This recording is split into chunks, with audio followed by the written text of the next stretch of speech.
I am 20 female, have recently moved out of my mother's house for college. I enrolled in scholarship. The other night, my mother wanted her, my younger brother, and I to have dinner together. It's been a while since we've spoken, and I'm afraid this might happen again. We were having a nice night, the dinner was delicious, and honestly, we were all having a good time. Eventually, we got onto the topic of how things were when I was younger. I made the comment on how her behavior when I was younger made me feel like I missed out on a lot of things as a child. She disagrees, and tells me that I'm being dramatic, and that my childhood was perfect. Quote, I was lucky to have a mom who cared as much as she did. My mother gave birth to me when she was 18. My father walked out when I was young, due to a personal conflict between the two. So, she raised me on her own until I was 7. She met a guy, and they ended up having a kid together, my younger brother. He was a golden child to my mom.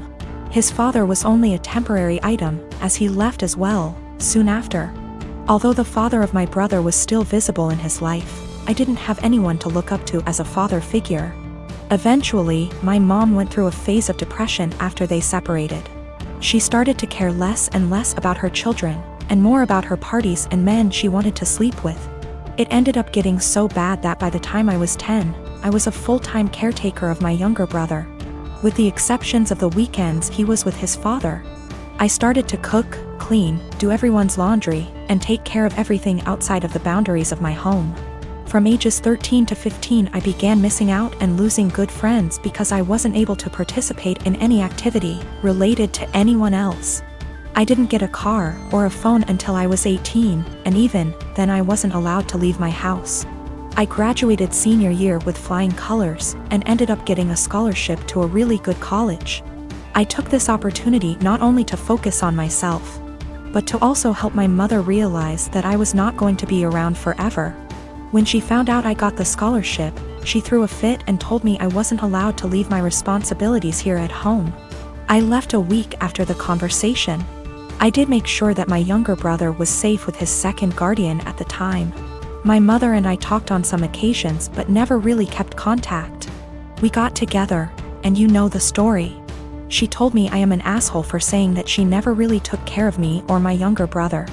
I told her that eventually, she will need to get help and stop victimizing herself. But I'm starting to feel guilty, and that maybe I was dramatic after all. I've officially decided that I no longer need my mother in my life at this point in time. I'm now going to only focus on myself, and working towards a successful career in law. Of course, my mom won't take it well, but it won't really matter to her in the long run. Her children never really mattered to her. I'm going to stay in contact with my younger brother, though. I'm going to make sure that he doesn't possibly go through the same amount of trauma I did. My wife and I have been together for 5 years, married for 3, and have no children. For our first few years together, she was a full-time attorney working 50 to 60 hours per week. At that time, her income was approximately 40% higher than mine. The income disparity did not bother me at all. I mean, who doesn't like more money? But neither of us was happy about the amount of hours she had to spend at work. When we met, she was already pretty burnt out and unhappy with the stressful job. I tried my best to be supportive and encourage her to look for other jobs that would be less stressful. She was open to it, but knew it would be a big pay cut. She said she would rather stick it out for a while longer so we could pay off her student loans and save money for a new house. Once the loans were gone and we had moved into our new home, she found a part-time /15 HRS //WK job working from home doing something more in line with her interests. Her stress level went way down, and so did her income. She still makes very good money, but her income is about a third of her previous job. This is absolutely not a problem financially. My income has steadily increased and she's still bringing in plenty. We are doing great and have no money problems. I have no regrets about any of it. The thing is, every once in a while, she'll mention that she feels sad that she doesn't contribute, because her income is so much lower than mine. I tell her this is absolutely not true. Not only does she still have great income, but she contributes in so many other ways. Since she has a very flexible work schedule, she is able to do most of the household chores, takes care of errands during the day, does a lot of the shopping, etc. She basically keeps our household running. But I think in her mind, the work she does for our household does not make up for the loss in income. She recently found out we are eligible for health insurance through one of her attorney organization memberships. She sent me the details, but it turned out that our current plan we have through my job is still a better deal. I texted her and said I looked into it, but we should stick with what we have. When I got home from work, I could tell she was feeling down. She told me she had gotten excited at the possibility that we could use something through her work, and that she would be providing something major. She was crushed when I told her we shouldn't use it. I felt terrible. While she was working at her old job, we decided we wanted to start a family. The ideal situation was for her to get a low-hour, flexible, work-from-home job so she could be a stay-at-home mom with a little bit of income on the side. This job popped up and it seemed almost perfect for us. Unfortunately, the baby has not come as quickly as we had hoped, which we knew was a possibility. So we are kind of in limbo where she doesn't want to quit her current job or start a new full-time job, because she could get pregnant at any time. My mother is disabled due to a neurological disease. She was diagnosed in her late 30s, and I remember that she was sick and needed help. I used to really look up to her as a super mom who could overcome any obstacle. That was until my father died. My father died over 10 years ago when I was still in high school. At that time my brother and I lived with my parents. I got a job when I was in high school after he left, cleaning the house, mowing the grass, buying food with money from work, paying bills when I could, the minimum wage is low, and cooking dinner for my mom and myself almost every night. My brother was rarely at home, except to sleep or because he needed money. Over the years, my brother has been in and out of prison dozens and dozens of times for everything from drunk driving to drug possession to stealing from our mother to assault. He is currently incarcerated. No one mentions him or expects anything of him, except my mother who, in violation of a court order for her own protection that she herself asked for, sends him money and speaks to him weekly as well as sends letters. Back to my father's death, a 7-month bout with illness. Almost 2 years after my father's death, I graduated from high school and went to college out of state. I sent money to my mom when I was in college, and I distinctly remember, for example, using my scholarship I got in December to buy Christmas presents for my mom and brother, because I knew they wouldn't have anything if I won't buy. No one reciprocated, but I did not expect this. To be honest, I didn't care either until it became the norm over the next decade. That very Christmas, I was barely 18 years old, and I was collecting pennies to buy a cheap refrigerator after I returned home for the winter holidays with gifts, only to realize that there was no food in the house. My brother, in a drug-fueled rage, tore down the Christmas tree I had bought and decorated and threatened to kill himself if I didn't give him the money because no one loved him, and that would prove that I cared. It is important to note that even during this time, my mother continued to let my brother, who became a criminal, back to the house. I'll try to skip my college and graduate years, but suffice it to say that I met my current husband and spent less and less time at home. When I was at home or when my husband and I were visiting, it was like this: clean my mom's house, buy mom food, cook for mom, take care of my mom.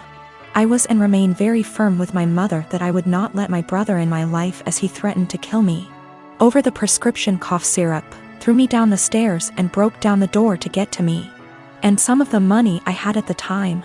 I have no doubt that he will try to harm my child, my husband or me in order to get what he wants. He told me he would find me and he would teach me a lesson for his perception that I wronged him for not giving him money. And I have zero contact with him. I have blocked all numbers that have anything to do with him, including friends he calls from outside the prison. P.S. My mother let him take my number from her phone. I told my mom for years that I didn't want to have my brother in my life until he stopped using drugs for at least 1 year. To date, he is unable to do so. He stole tens of thousands of dollars from her. She always says she won't let him back into her house, but she eventually forgives him and the cycle repeats. The next year, when he was released again, she told me in no uncertain terms that he would not live with her, but admits that she keeps in touch, sends him money, and thinks it is the devil in him that makes him addicted. He will return. I offered to help my mom move closer to me since I live in many states. My husband and I even asked the realtor to come out and start the process of registering our house so we could find a house with space for my mom. My only stipulation was that she not drag my brother into my son's life.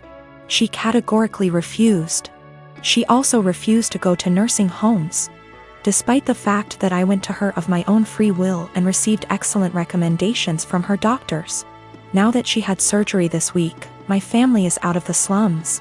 To be honest, I'm outraged by this. I had people who couldn't even send me a mutual Christmas card and told me that I was neglecting my mother, refusing to take time off from work and go to her place to take care of her. They don't care that I don't have days off and that I will most likely lose my job. One even stated that I wouldn't put groceries on my desk. I wouldn't work for such an employer. It's easy to say those words, but say it to my hungry baby. They said, "Who do you think took care of you as a baby?" And frankly, it hurts me. Sometimes you have to learn how to deal with life. You can't just ignore it, because getting on with life means losing your job. Walking away from my toddler in his growing up years and taking care of my mother, I guess? You can probably tell at this point that I'm fed up. I am in a stalemate when literally the only surviving family members tell me to quit my job, my family, my young child to take care of my mom and help her. They also refuse to give a timeline, saying it will be as long as she needs it. I am expected to take care of her 24 hours a day, 7 days a week, no questions asked. I also feel strongly that they resent my mother for asking them to do me a service. Even though I have explained many times that I offered her to stay with us and have the operation here, at no cost to her, mind you. And she refused. In response, they tell me that she has the right to be close to her friends. I also tried to explain that by bowing to her at every call. They give her an opportunity, but they don't want to hear it. They don't seem to hear me when I try to explain that. For example, helping her get out of the physical therapy room a week and a half before her doctor's recommendation gives her an opportunity, and ultimately hurts her independence. She is used to everyone doing everything for her. For example, during the last visit she was very upset that I did not take her to Walmart, because she had to go there almost before the baby went to bed. It was not emergency. She wanted to look around. My mother, in all this confusion, has taken the position that although she doesn't want me to lose my job, a good daughter should take care of her mother. Frankly, I am very hostile to this statement, because my mother did not call me on my birthday before my father died. I tried to build some kind of relationship with my son. I always try to chat with them or talk on the phone. And in the last 12 years I can count on the fingers of one hand how many times she called me just to tell me about me, or my son, or ask how we are doing. If she does call, there is always an ulterior motive, money for my brother or for her because she gave my brother everything. I'm on the edge. I can't work full-time, take care of my family, and expect to hear several times a week how bad a person I am for refusing to give up everything I've worked so hard to take care of mine, mother. No matter what, I love my mom. My husband and his family saw it unfold and several people remarked, "Why are you even trying?" Meaning trying to schedule calls so she can talk / see my son. I invited her to my house earlier this month, scheduled plane tickets, airport assistance, etc.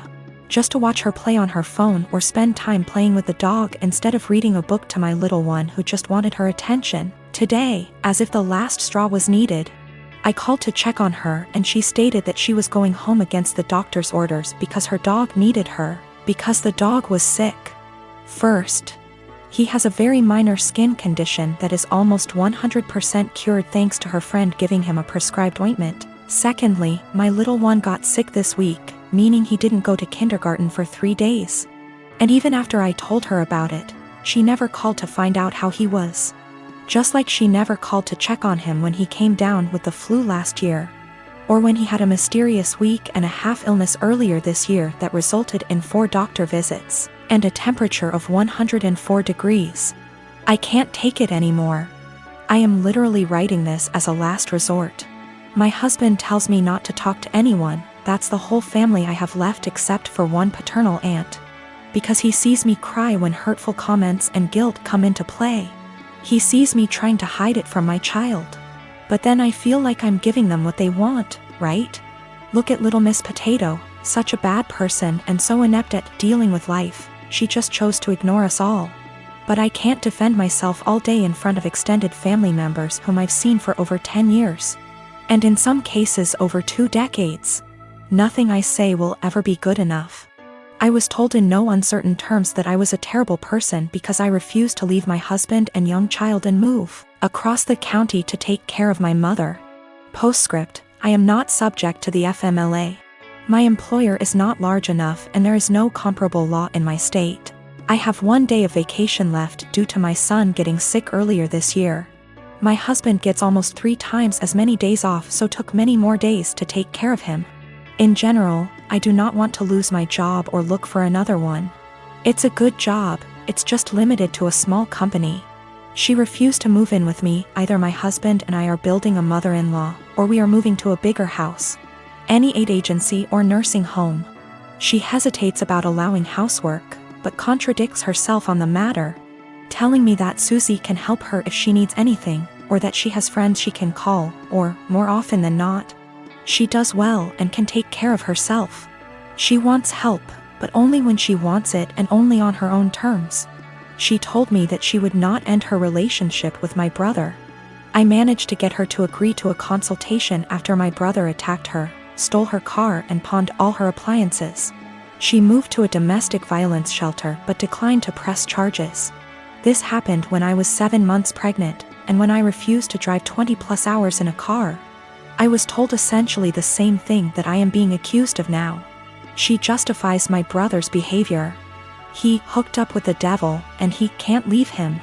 I've talked to the Adult Protective Services counselors, and it all comes down to the fact that she's an adult. She can make her own decisions. Her doctors, although they seem to agree that she may need help taking care of herself, refuse to state that she is unable to take care of herself. I am 17, female, have a child Aaliyah. She is 6 years old. With my ex Jacob, he is 33 years old. He has a new girlfriend Regina. She is 27 years old. We just finalized a court order he requested after meeting her and currently have complete 50/50 custody. Regina has always been a little too involved and believes that since she trains parents to parent, she knows everything. Every time I ask Jacob for help with Aaliyah, he comes with suggestions from Regina instead of workshopping things between the two of us. She has been overstepping for years. Jacob and I are pretty much parallel parenting now and do everything separate, including birthdays and even parent-teacher conferences. He brings Regina with him to his meetings. Regina picks Aaliyah up from school every day because I don't get off work in time, and he did not want to pay for the after-school program, since he did not need it during his time. So of course he jumps at the opportunity to involve Regina. Well, I currently am trying to find a car because I lost mine, so she ends up bringing Aaliyah to my home instead of our meeting point. When she showed up with my daughter, she was being really quiet and looked sad. When I asked her what was wrong, she wouldn't tell me, so I confronted Regina at her car, who said she took away Aaliyah's tablet and TV time because she refused to do her homework and kept her home from cheerleading practice until it was done, so she missed it. Aaliyah loves cheer, and this was just cruel to me. It's something she and Regina connect over, and she got her all into this sport just to use it as a tool to control her? To rip away when she feels like it? She's 6 years old, and that was not her place. I have told her before she was not allowed to discipline, but she said, if she is going to have Regina in her care, she will have to discipline her, and since she does not yell or hit, she doesn't understand the problem. I told her she is not a mom and should not be acting like one. She said this is why Aaliyah has behavior issues in MY care and left. I called Jacob and demanded that Aaliyah is put in the after-school program, and he refused, saying I was being ridiculous. But the parenting plan says no cruel punishments and that only the parents should lead most discipline. If he's doing what she says all the time, how is he leading? Now she is refusing to bring her to my home, and I have to Uber to the meeting point, which is costing me loads of money. Is this something I take them back to court about? Edit to add that she keeps her for a couple hours after school until I get off. That's how she had enough time to discipline her. Yes, there is a clause about meeting partners. She's been around a few years, that's not the issue. She's just too involved in parenting and has been for a while. I feel like there are certain boundaries that should be in place and certain things only parents should handle, like discipline and PT conferences, etc. She claims she kept trying to get her to do her work, but she just refused, saying she wanted to play on her tablet instead. She should have called me or her dad when this happened. Cheerleading was Regina's idea. She was a cheerleader and pushed for Aaliyah to join. Aaliyah fell in love with it, and now I feel that Regina is using that to control Aaliyah. Do what I say or no cheer. She's 6. If she kept refusing to do her homework, she should have called me to discuss a consequence. If she's alone with Aaliyah during either parent's time, she needs to discuss with both parents what the course of action should be for discipline. She is not a teacher.